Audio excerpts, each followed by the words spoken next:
This fall, Hyperion will be publishing Listening In, the secret White House recordings of John F. Kennedy. It's the first time the general American public has had the opportunity to hear these historic conversations from the Oval Office.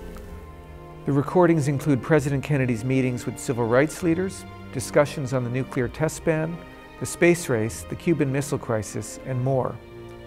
Where did these recordings come from? What was discussed? Who was recorded? And where have these recordings been all this time?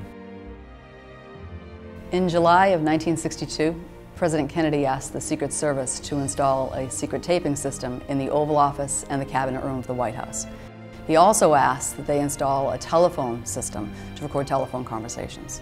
In total, there were 248 hours of meetings recordings and 17.5 hours of telephone recordings. The recordings themselves were removed from the White House on the afternoon of November 22, 1963, and they were taken home overnight by the President's secretary, Evelyn Lincoln. Soon after, she brought them to the old Executive Office building. Then they were stored at the National Archives.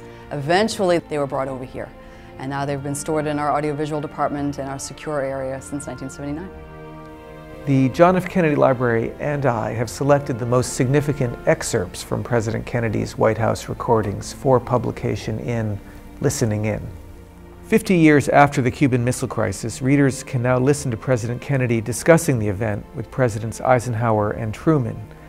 No, except that we're not going to invade Cuba. That's the only one we've got now. But we don't plan to invade Cuba under these conditions anyway.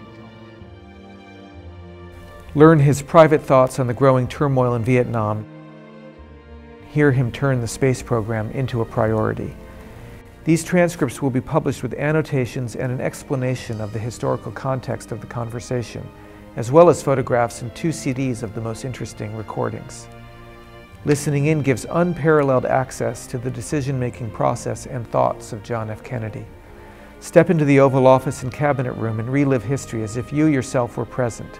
These conversations will change the way you look at the presidency of John F. Kennedy more than 50 years after he first took office.